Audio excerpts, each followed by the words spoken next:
ओम शांति।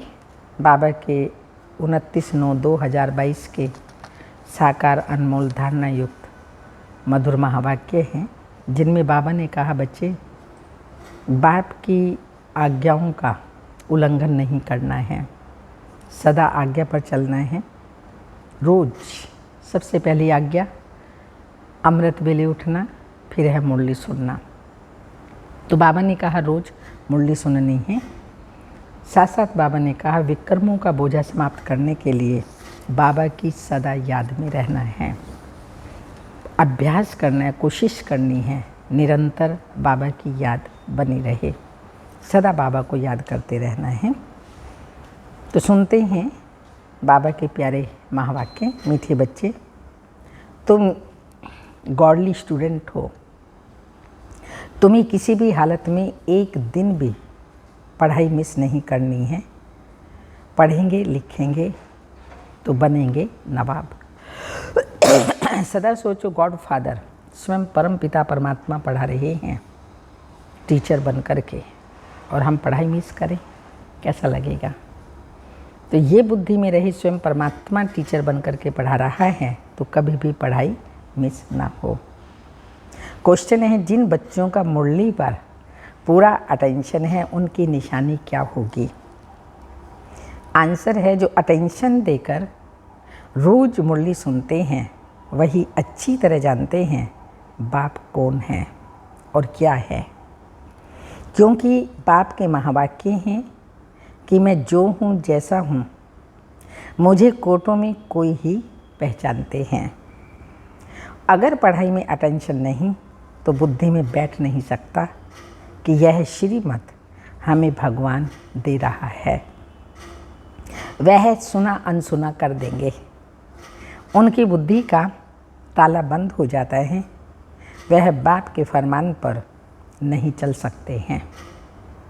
गीत छोड़ भी दे आकाश सिंहासन इस धरती पर आ जा रे। ओम शांति। बच्चे अभी समझते हैं कि हम ज्ञान सागर के बच्चे हैं। ज्ञान सागर द्वारा अभी इस सारी सृष्टि चक्र व ड्रामा के आदि मध्य अंत को जान गए हैं। दुनिया में तो और मनुष्य है ही नहीं जिसकी बुद्धि में ये ड्रामा हो। तुम्हारे में भी सब एक जैसा नहीं जानते, नंबरवार हैं सभी। तुम बच्चे जानते हो ये भारत क्या है। भारत अविनाशी खंड है। यह भारत ही सचखंड और झूठ खंड बनता है। सच खंड को स्वर्ग, झूठ खंड को नरक कहा जाता है। यहाँ कई बच्चे समझते हैं ये ज्ञान तो हम रोज़ सुनते हैं, कोई नई बात थोड़ी है। नॉलेज को पूरा धारण नहीं करते। तुम गॉडली स्टूडेंट हो, तो गॉडली स्टूडेंट है ना, पढ़ाई मिस नहीं करना है। यही पढ़ाई वैल्यूएबल है। भल कोई बीमार भी हो, वह यहाँ आकर बैठे तो महावाक्य तो सुनेंगे ना। सुनते सुनते शिव बाबा के महावाक्य सुनते सुनते प्राण शरीर से निकलें तो कितनी ना शफा मिल जाए। यह है बड़ी हॉस्पिटल। रात दिन पढ़ाई का बहुत शौक़ होना चाहिए। माता पिता को भी रात दिन शौक़ है ना। भगवान तुम्हें पढ़ाते हैं, भगवानों वाच्य। हे बच्चे, तुम अच्छी रीति समझते हो ना। तुम तो कहेंगे ये लड़ाई 5,000 वर्ष पहले भी लगी थी, आगे तुम नहीं जानते थे। अभी जब बाप ने समझाया है तब समझते हो। तो स्टूडेंट का काम है जो नॉलेज मिलती है उसको धारण करना। यहाँ मुख्य बात है ही पवित्रता की। आत्मा जो आयरन एज में आकर काली बन गई है, खाद पड़ गई है, उसको निकालना है। तुम आत्माओं को अंदर में ख्याल आना चाहिए। हाँ, कौन सा ख्याल आना चाहिए मुरली सुनते हुए? तुम बच्चों को अंदर में ख्याल आना चाहिए शिव बाबा हमारे साथ बात कर रहे हैं। तो आत्म अभिमानी बनना पड़े शिव बाबा बात कर रहे हैं, ये रियलाइज करने के लिए अपने आप को आत्मा समझना पड़े, क्योंकि आत्माओं से ही परम पिता परमात्मा शिव बाबा बात करते हैं। आत्म अभिमानी यहाँ परमात्मा ही बनाते हैं, और कोई की ऐसी ताकत नहीं जो ऐसे आत्म अभिमानी बन बैठकर समझाए, सिवाय परमात्मा के। वो तो सदा है ही आत्म अभिमानी, मीन्स परमात्मा है, परम है। आत्मा हम भी हैं, परमात्मा भी, पर वो है परम आत्मा, सुप्रीम सोल। भल कहते हम ईश्वर हैं, फलाना हैं, परंतु जानते तो कुछ भी नहीं। तुम्हारी बुद्धि में है, हम सारे सृष्टि चक्र के आदि मध्य अंत को जानते हैं। धारणा करने वालों में भी नंबर वार तो है ना सिर्फ यहाँ, लेकिन जो भी सेंटर्स हैं वहाँ भी नंबर वार हैं। स्टूडेंट कभी एक समान नहीं होते, हाँ, सारे स्टूडेंट एक समान नहीं होते, नंबर वार होते हैं। कोई मास में 20 दिन आते हैं, कोई एक्यूरेट आते होंगे, भल कोई कहाँ भी जाते हैं, परंतु वहाँ भी रेगुलर पढ़ना है। अगर मुरली नहीं पढ़ते, हाँ, आजकल तो सब पढ़ ही लेते हैं क्योंकि साधन बहुत मिले हुए हैं। ये उस टाइम की बात है जो 15 दिन पीछे हम होते थे, मुरली के डेट वाइज मुरली नहीं चलते थे। और इस प्रकार से जैसे मुरलियाँ मिल जाती हैं, सब सुख साधन इस तरह से हैं, तब उस टाइम नहीं थे। तो बाबा ने कहा है, अगर मुरली नहीं पढ़ते तो अब्सेंट डाली जाती है, अगर मुरली जाती है पढ़ते हैं तो अब्सेंट नहीं कहेंगे। कहीं भी हैं, मुरली सुनते हैं बाबा की, तो उसको अब्सेंट नहीं कहेंगे। और कोई स्कूलों में ऐसे नहीं होता है, यहाँ बाहर जाने से उनको कुछ ना कुछ पढ़ने के लिए देंगे। अगर कोई हॉस्पिटल में है, वहाँ भी जाए तुम उनको मुरली सुना सकते हो। यह है मोस्ट वैल्यूएबल पढ़ाई, हाँ, ये मोस्ट वैल्यूएबल नॉलेज है। ये तो जानते हैं, जितने अभी पास होंगे उतने कल्पांतर पास होंगे। ये बड़ी भारी पढ़ाई है। इसमें इतनी भारी पढ़ाई जिससे 21 जन्मों की प्रारब्ध पाते हैं, तो बाबा कहते इसमें बड़ा अटेंशन चाहिए है। ऐसे बहुत बच्चे हैं जिनको माया एकदम नाक से पकड़ लेती है, फिर भी याद नहीं रहता कि मैं गॉड फादरली स्टूडेंट हूँ। गाया भी जाता है, गज को ग्रह ने खाया। यहाँ की बात है, कुसंग मिलने से खाना आबाद होने के बदले बर्बाद हो जाता है। संग ऐसा है जो ऐसा वैसा संग होता है ब्राह्मणों में भी, जो बाबा ने कल भी कहा, झंगमुई करते हैं, फालतू बातें करते हैं, व्यर्थ बातें करते हैं।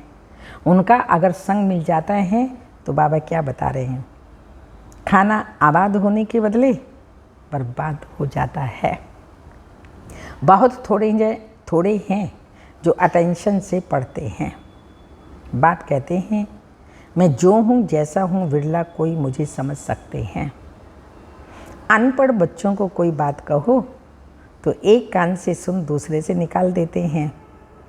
भगवान के हमको डायरेक्शन मिलते हैं, वह बुद्धि में नहीं रहता। भगवान पढ़ा रहा है, वो डायरेक्शन दे रहा है, ये बुद्धि में नहीं रहता। पूरा योग ना होने के कारण माया बुद्धि को ताला लगा देती है। यह दंड पड़ जाता है। बाबा के डायरेक्शन फरमान पर नहीं चलते तो बाबा ने कहा दंड क्या है, जो बुद्धि को ताला लग जाता है। बाप के फरमान पर नहीं चलते हैं। बाबा कहते हैं, मैं इतनी दूर से आया हूँ तुमको पढ़ाने, तुम श्रीमत को मानते नहीं हो, फिर तुम्हारी क्या गति होगी। भगवान खुद बैठ पढ़ाते हैं, आज्ञा करते हैं। ऐसे नहीं कि प्रेरणा करते हैं, इसमें प्रेरणा की बात नहीं है। यह तो ड्रामा बना बनाया है, अनादि है। यह तो पतित मनुष्य भी कह देते हैं कि परमात्मा की प्रेरणा से यह काम होता है, परंतु ऐसा तो है ही नहीं। ड्रामा का राज कोई भी साधु संत नहीं जानते हैं। बाबा ने आगे भी कहा था, एक विराट रूप का बड़ा चित्र बनाओ विष्णु का। वो लोग तो रॉन्ग बना देते हैं, देवता, क्षत्रिय, वैश्य, शूद्र भी दिखाते हैं। डिटेल में नॉलेज कुछ भी नहीं जानते, सिर्फ ऐसे ही कह देते हैं, अर्थ कुछ भी नहीं समझते। विराट रूप नामी ग्रामी है, वह भी बड़ा बनाना चाहिए। भल हमारे इस चित्र में भी है ब्राह्मण, देवता, क्षत्रिय, वैश्य, शूद्र, परंतु बाप कहते हैं कि विष्णु का चित्र बनाना चाहिए। ऊपर में चोटी भी देनी चाहिए, शिव बाबा भी ऊपर में देना चाहिए, स्टार मॉफिक है। फिर ब्राह्मणों की चोटी है। अंग्रेजी में भी लिखो, यह बीके ब्राह्मण वर्ण है, एक जन्म। यह है मोस्ट वैल्यूएबल जन्म, लीप जन्म, लीप युग है। यह है ऊंचते ऊंच युग।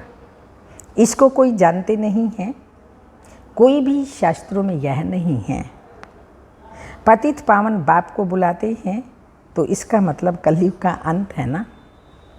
संगम युग का तो किसी को भी पता नहीं है। बाप कहते हैं यह भी समझाओ, ब्राह्मण जन्म एक जन्म, फिर देवता इतने जन्म, और फिर इतना समय। तुम क्रिश्चियन का भी दिखाते हो तो 1000 वर्ष होंगे, फिर सबका पार्ट पूरा होता है।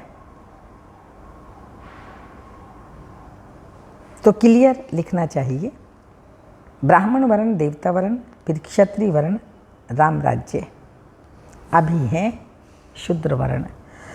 विराट रूप दिखाना है। सारा खेल भी भारत पर बना हुआ है। भारत पावन था, भारत पतित, बाकी सब बाई प्लाट है। उनका वर्णों के साथ कोई कनेक्शन है ही नहीं। भारत की ही महिमा बाप ने समझाई है। यह है अविनाशी खंड। यह विनाश नहीं होता है, यह भी तुम जानते हो बरोबर। सतयुग में और कोई खंड नहीं होता, ये सब बाद में आए हैं, फिर सब खलास हो जाएंगे। अविनाशी खंड भारत ही रहेगा, भारत कभी खत्म नहीं होता है। ये देवभूमि है, अविनाशी खंड है, शिव बाबा का बर्थ प्लेस है। अविनाशी खंड भारत ही रहेगा और सब खत्म हो जाएंगे, नाम निशान ही गुम हो जाता है। ये नॉलेज अभी तुम बच्चों की बुद्धि में है और कोई भी नहीं जानते। भारत पवित्र से पवित्र खंड था, माना पवित्र, परम पवित्र खंड था।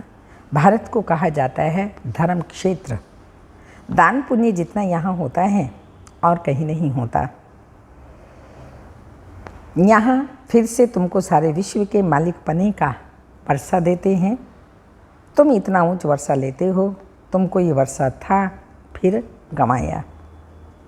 हार जीत होती है ना, अभी तुम जानते हो हम जीत पा रहे हैं, फिर हार खाएंगे। यह हार और जीत का राज बुद्धि में फिरता रहेगा। जीत कैसे पाते हैं और फिर हार कैसे खाते हैं। सतयुग में नॉलेज थोड़ी होती है, वहाँ तो है ही प्रारब्ध। यह राज्य हमने कहाँ से लिया, यह भी वहाँ पता नहीं रहता। सतयुग में जब राज्य करते हैं तब भूल जाते हैं किसने दिया, कैसे पाया। बाप अभी ही है, बाप द्वारा तुम नॉलेजफुल बनते हो। इस नॉलेज के आधार से तुम जाकर प्रारब्ध पाते हो। ड्रामा की रील फिरती रहती है, जो इमर्ज होता है उसी अनुसार तुम्हारी एक्ट चलती रहती है। 84 जन्मों की एक्ट ड्रामा में नोंधी हुई है। आत्मा कितनी छोटी है, इसमें सारा पार्ट नोंधा हुआ है जो रिपीट होता रहता है। इसको कुदरत कहा जाता है। इस कुदरत को कोई भी नहीं जानते। इतनी छोटी आत्मा में कितना पार्ट है जो कभी विनाश नहीं हो सकता। इन साइंस वालों की बुद्धि अपने विनाश का प्रबंध कर रही है। तुम आत्मा ऊंच पद पाने का पुरुषार्थ कर रही हो। वह समझते हैं हम अभी स्टार मून के नज़दीक आए हैं, प्लाट लेंगे। वह बड़ा महत्व देते हैं। हम तो कहते हैं ये तो सब अपनी मौत के लिए ही करते हैं। तुम जानते हो ये सब तैयारी हो रही है स्वर्ग के गेट खोलने के लिए। ये लड़ाई बिगड़ स्वर्ग के गेट कैसे खुलेंगे? पतित दुनिया का विनाश तो चाहिए ना।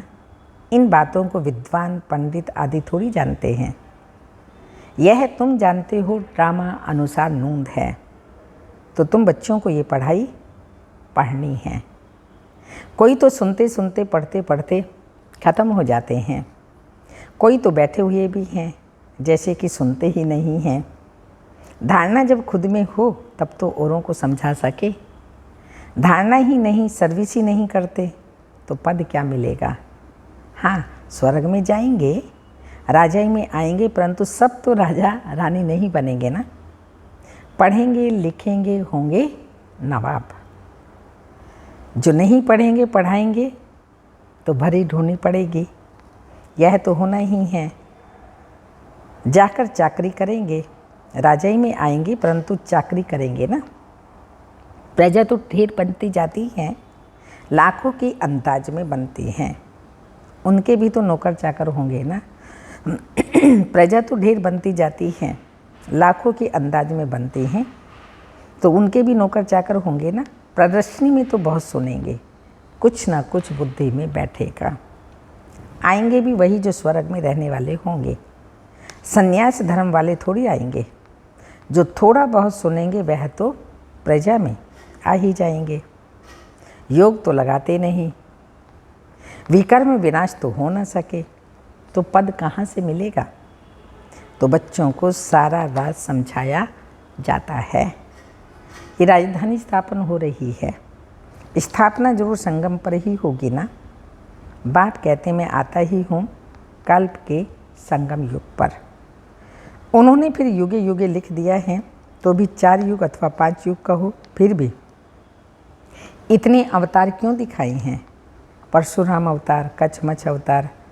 परशुराम अवतार के लिए फिर दिखाते हैं कि कुल्हाड़ी उठाए सब क्षत्रियों को मारा। बाप कहते हैं ऐसे कैसे हो सकता है? क्या भगवान ने इतनी हिंसा कुल्हाड़ी से किया?